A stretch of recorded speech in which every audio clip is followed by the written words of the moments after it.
Obrigado. Bom dia a todos. Eu sou o Pedro Henrique, eu faço bacharelado em matemática no ICMC da USP de São Carlos, orientando do professor Fernando Manfio, e eu vou falar um pouco sobre fibrações localmente triviais e calcular o grupo fundamental de alguns dos grupos de Lie clássicos.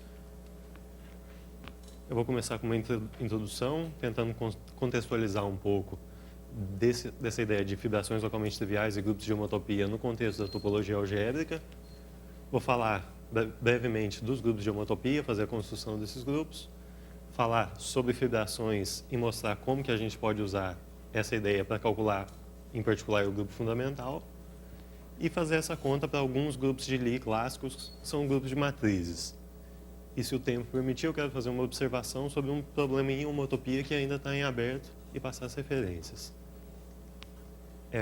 Quando a gente estuda praticamente todo assunto novo em topologia, a gente logo se depara com o problema de comparar espaços topológicos.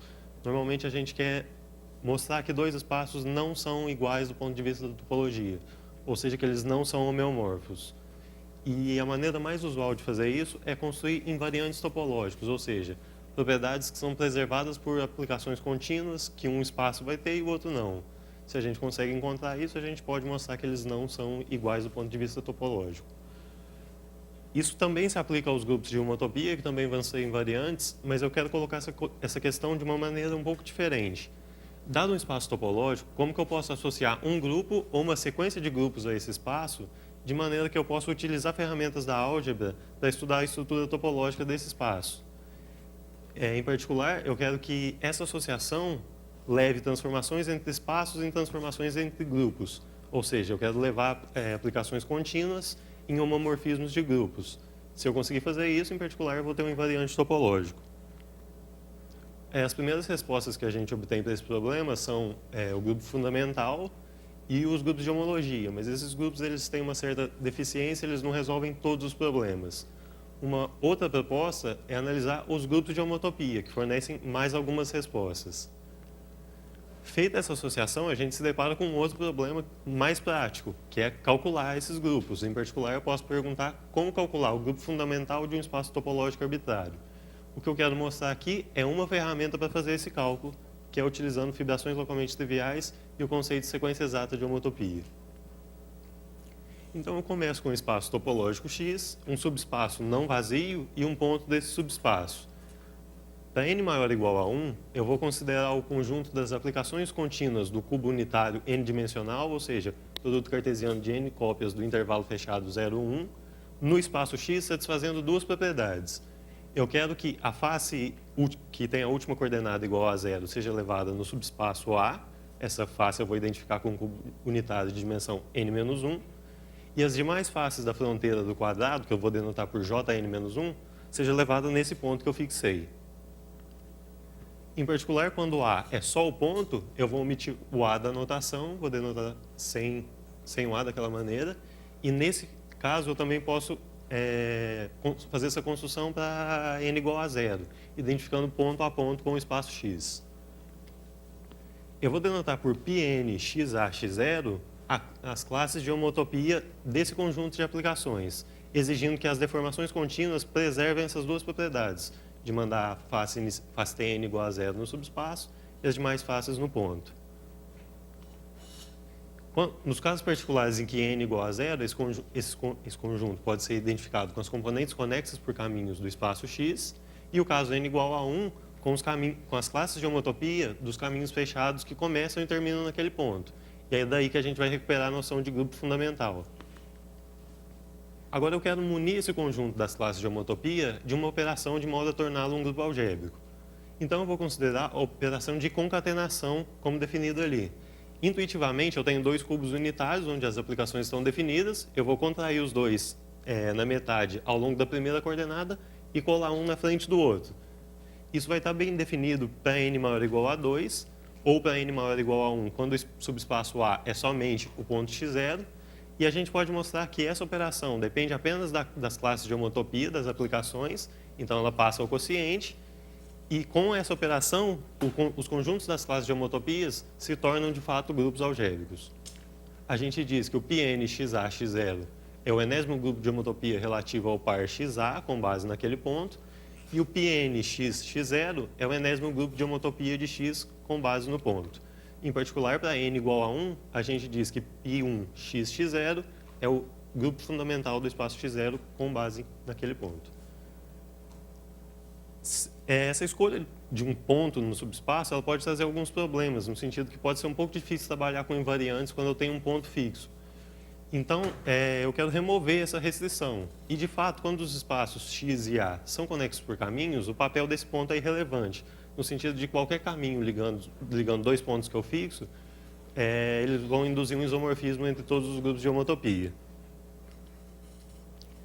Agora, voltando àquela questão de levar transformações entre espaços em transformações entre grupos, essa construção permite a gente induzir naturalmente um homomorfismo a partir de aplicações contínuas, da seguinte maneira. Se eu começo com uma aplicação contínua de um espaço topológico X no espaço topológico Y, que leva um subespaço A em um subespaço B e um ponto x0 e um ponto y0, então eu posso definir uma aplicação que eu vou chamar de F estrela, do enésimo grupo de homotopia do par XA, no enésimo grupo de homotopia do par YB, tal que essa F estrela aplicada à classe de uma aplicação φ é a composição de F com φ, a classe dessa aplicação. Isso está bem definido, depende apenas da classe de homotopia da aplicação que eu começo, e de fato, quando o domínio e o contradomínio são grupos, isso vai ser um homomorfismo. Em particular, usando essa propriedade, eu concluo que espaços topológicos que são homeomorfos necessariamente têm os mesmos grupos de homotopia. Então, de fato, eles são invariantes topológicos do espaço. Alguns exemplos simples são os casos em que o espaço é contrátil. Nesse caso, o espaço tem o mesmo tipo de homotopia que um ponto, portanto, toda aplicação é homotópica a uma constante, e os grupos de homotopia são triviais. Os grupos de homotopia de ordem baixa das esferas, eles são triviais porque eu posso sempre aproximar aplicações contínuas por aplicações suficientemente diferenciáveis, de modo a obter aplicações que não são sobrejetoras. Como a esfera menos um ponto tem o mesmo tipo de homotopia que o plano, eu concluo que quando n menor que k, o πn da esfera de dimensão k é trivial. Um exemplo clássico que é mais encontrado quando a gente trabalha com um grupo fundamental é o grupo fundamental do círculo, que a gente sabe que é isomorfo ao grupo dos inteiros aditivos. Essa conta, na verdade, vale para o πn da Sn, e a ideia para fazer esse cálculo é intuitivamente a mesma, é considerar o grau topológico das aplicações entre esses espaços. Agora eu quero analisar uma propriedade importante que a gente obtém dessa associação espaço topológico e grupo de homotopia, que é a noção de sequência exata. As aplicações de inclusão do subespaço A no espaço X e a aplicação identidade no espaço X induzem dois homomorfismos, que eu vou chamar de I estrela e Q estrela, definida entre esses grupos de homotopia.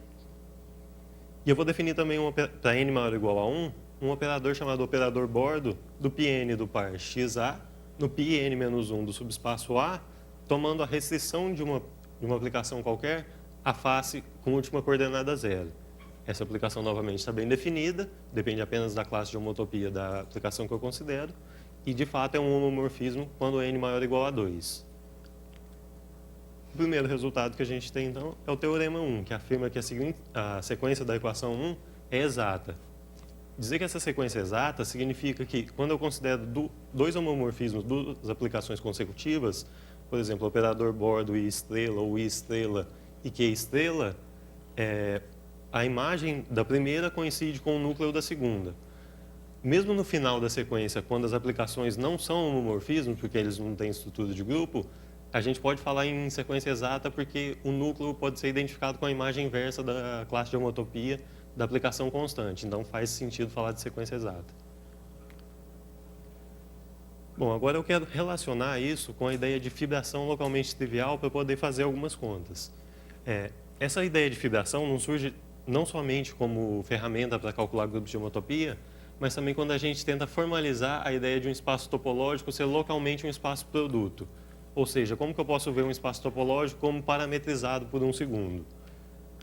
A definição é que uma aplicação contínua entre espaços topológicos E e B é uma fibração localmente trivial com fibra típica com o espaço topológico F, se todo ponto do espaço B admite uma vizinhança aberta U, tal que a imagem inversa dessa vizinhança por P é homeomorfa ao produto U por F. e eu exijo que esse homeomorfismo na primeira coordenada seja a restrição de P aquele subespaço.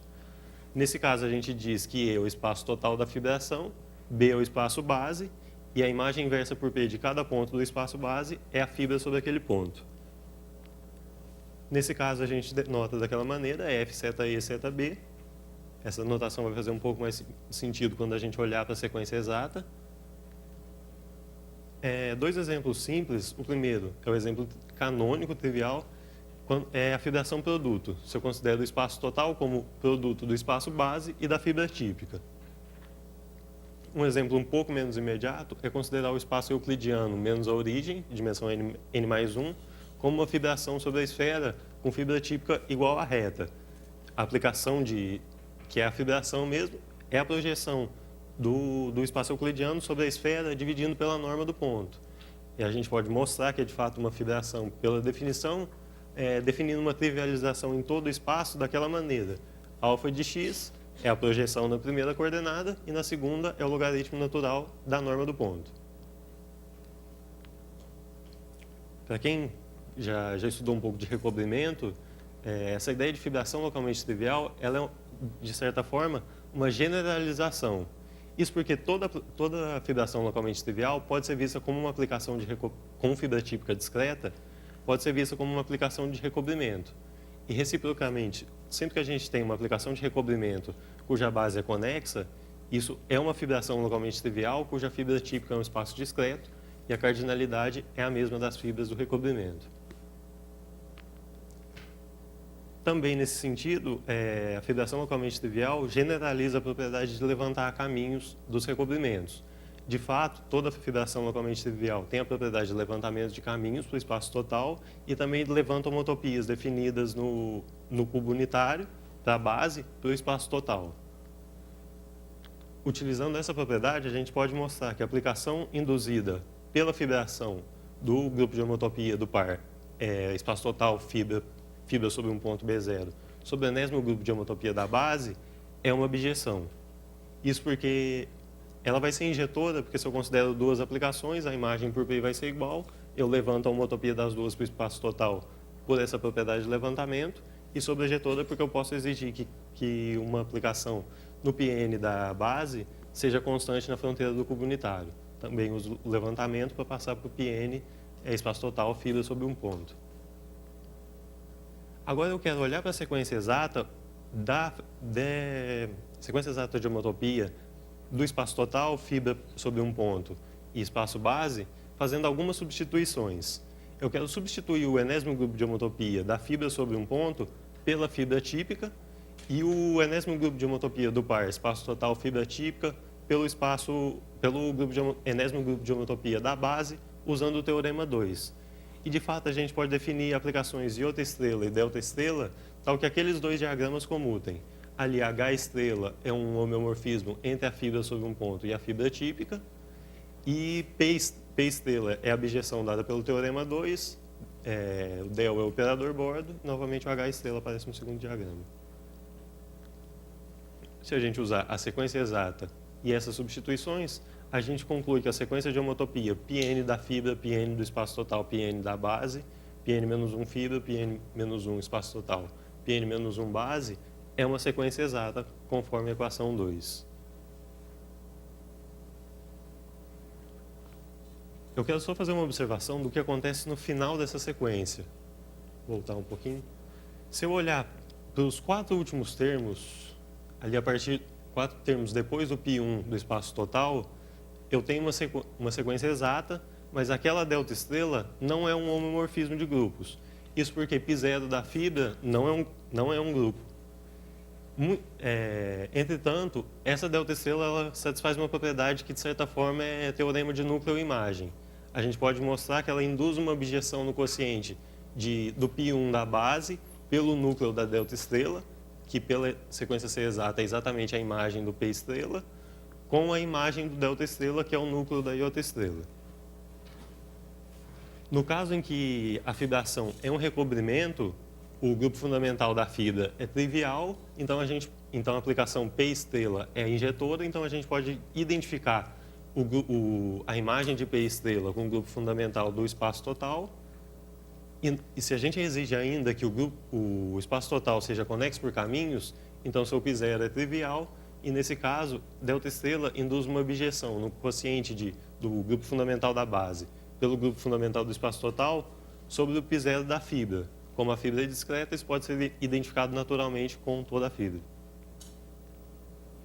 Agora eu quero usar esses resultados para calcular alguns grupos fundamentais dos grupos de Lie clássicos.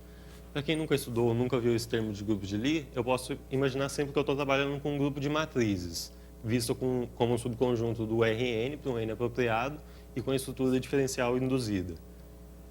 Essas fibrações aparecem naturalmente no contexto de grupos de Lie da seguinte maneira. Quando eu considero um grupo de Lie G e dois subgrupos fechados K e H com K contido em H, então a aplicação que eu obtenho passando ao quociente, que leva uma classe lateral módulo H na classe lateral módulo K correspondente, é uma fibração diferenciável cuja fibra típica é H por K. Eu quero usar esse teorema 4, na verdade, em dois contextos um pouco mais específicos. No primeiro, eu considero uma ação diferenciável e transitiva de um grupo de Lie G sobre uma variedade diferenciável M. Isso induz uma aplicação, fixado um ponto da variedade. Isso induz uma aplicação, deixando os elementos do grupo agirem sobre esse X na variedade. E essa aplicação induz um diffeomorfismo de G quociente estabilizador desse elemento da variedade sobre a variedade. Usando o teorema 4 e essa propriedade, eu concluo que eu tenho uma fibração diferenciável estabilizador de X, seta grupo, seta M, onde M é a variedade. Uma outra maneira que essas fibrações aparecem no contexto de grupos de Lie é quando eu tenho um homomorfismo entre dois grupos de Lie G e G', que levam um subgrupo fechado H e um subgrupo fechado H'. Nesse caso, eu posso definir uma aplicação passando ao quociente, que eu vou chamar de F-til, que leva uma classe lateral módulo H na classe lateral módulo H' da maneira apropriada. Se eu exijo que essa aplicação quociente é sobrejetora, então eu chego à conclusão de que isso vai ser uma fibração localmente trivial, diferenciável, com fibra típica, imagem inversa de H' por F, módulo H. Eu quero analisar isso, na verdade, um pouco mais específico, que é quando eu tenho um homomorfismo sobrejetor de grupos de Lie. Se eu tomar H e H' igual aos subgrupos triviais, eu concluo que todo homomorfismo de grupos de Lie sobrejetor é uma fibração diferenciável, cuja fibra típica é o núcleo desse homomorfismo. Agora, eu posso fazer algumas contas. Primeiro, eu vou calcular qual é o grupo fundamental do grupo das matrizes N por N sobre os complexos, que são unitárias, ou seja, transposta conjugada é igual à inversa, e que tem determinante 1. Eu vou considerar a ação usual desse grupo sobre a esfera de dimensão 2 vezes N mais 1, menos 1 vista dentro dos complexos, ou seja, sobre a esfera de dimensão 2N mais 1. Essa é uma ação transitiva, ou seja, a órbita de cada elemento da toda a esfera, e o subgrupo estabilizador de qualquer elemento fixo pode ser identificado com S UN menos 1, vendo como o grupo que age sobre a esfera seccionada com hiperplano. Usando o primeiro resultado, o corolário 1, a gente chega à conclusão que a gente tem uma fibração localmente trivial com fibra típica SUN, do SUN mais 1, sobre a esfera de dimensão 2N mais 1. Se eu usar agora a sequência exata dessa fibração, eu vou obter duas sequências exatas daquela maneira, πi mais 1 da S2N mais 1, π1 de SUN, π1 de SUN mais 1, π1 de S2N mais 1. Utilizando o fato que o SU1 tem somente um elemento, eu concluo que o π0 do SUN é trivial e o grupo fundamental do SUN também é trivial, ou seja, o SUN é conexo e simplesmente conexo, tem grupo fundamental trivial.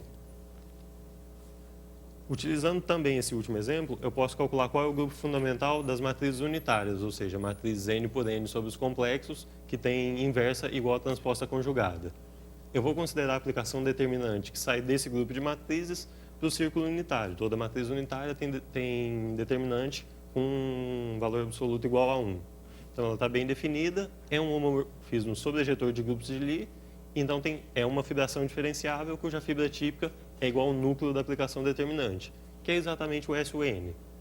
Nesse caso, a gente obtém duas sequências exatas, π0 do SUN, π0 do N, π0 do círculo, π1 do SUN, π1 do N, π1 do círculo, π0 do SUN.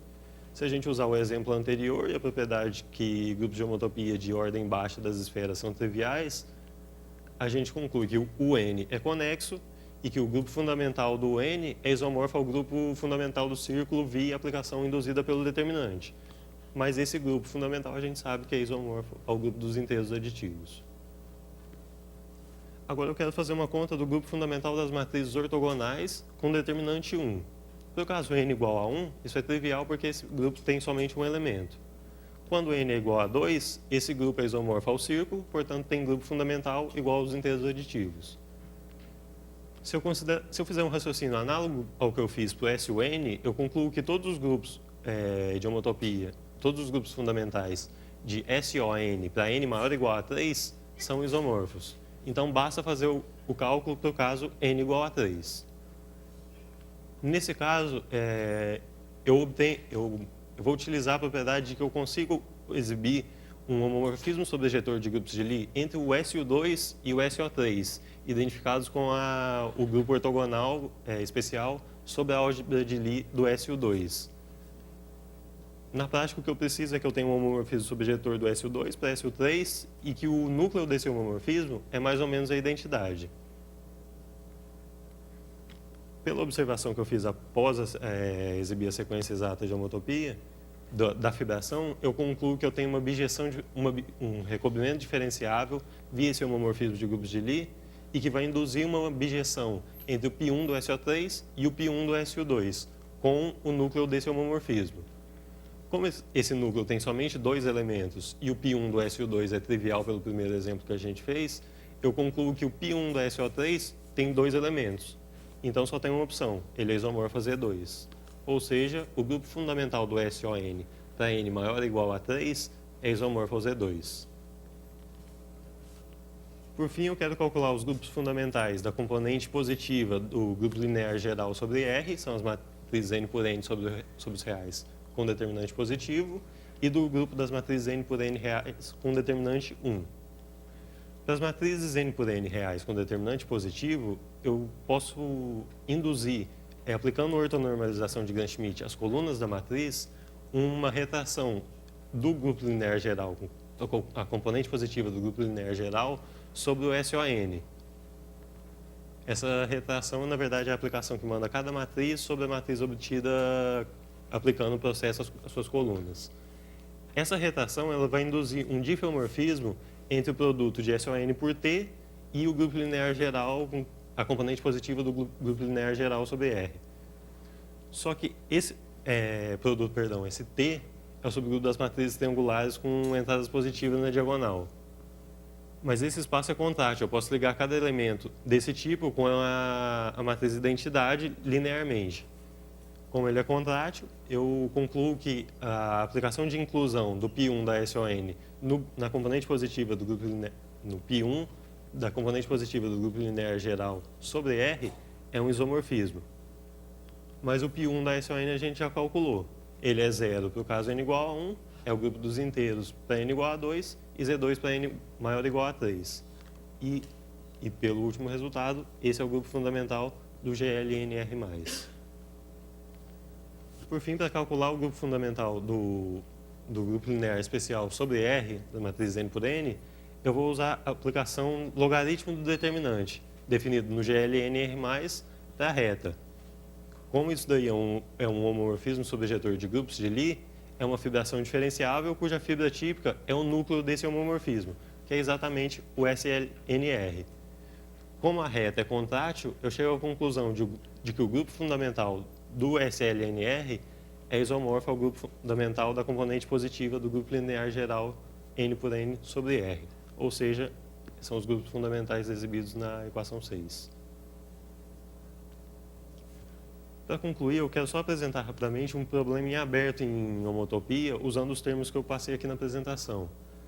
Eu comentei no começo que eu queria associar um espaço topológico, um grupo ou uma sequência de grupos, de modo a analisar a estrutura topológica utilizando ferramentas de álgebra. Mas o quão bem essa associação pode traduzir a estrutura topológica do espaço? Nem sempre eu tenho uma boa tradução via essa associação. Eu posso considerar, por exemplo, o caso em que todos os grupos de homotopia para n maior ou igual a 2 são triviais. Nesse caso, a gente diz que é um espaço asférico. E a gente tem um problema aberto, chamado conjectura de Borel, que trata desses espaços. Eu considero uma variedade topológica fechada M que seja asférica, ou seja, todos os grupos de homotopia para n maior ou igual a 2 são triviais. A gente pode se perguntar se, nessas condições, essa variedade é determinada somente pelo seu grupo fundamental. Ou, em termos mais precisos, se eu tenho uma equivalência homotópica entre uma variedade fechada N nessa variedade asférica M, eu quero saber se essa aplicação é homotópica a um homeomorfismo. Esse problema ainda é um problema em aberto, que está resolvido para os casos n igual a 1 e n igual a 2 pela classificação de variedades fechadas. Para n maior ou igual a 3, tem uma resolução utilizando a conjectura de Thurston, que é uma consequência da conjectura de Poincaré resolvida há pouco tempo. E a gente tem alguns casos resolvidos para n maior ou igual a 5, quando a gente considera variedades riemannianas com umas hipóteses sobre a curvatura ou sobre o grupo fundamental. Eu queria agradecer ao INPE, a organização do evento, pela oportunidade de apresentar o trabalho, por todo o apoio. Agradecer a todo mundo pela atenção, e as referências que eu utilizei para o meu trabalho são os livros de Teoria de Homotopia do Hu, o livro de Espaços Simpléticos Grassmannianos e Índices de Maslow, do Paulo Piccioni e Daniel Tausk, e o livro de Variedades Diferenciáveis e Grupos de Lie pelo Warner. Muito obrigado.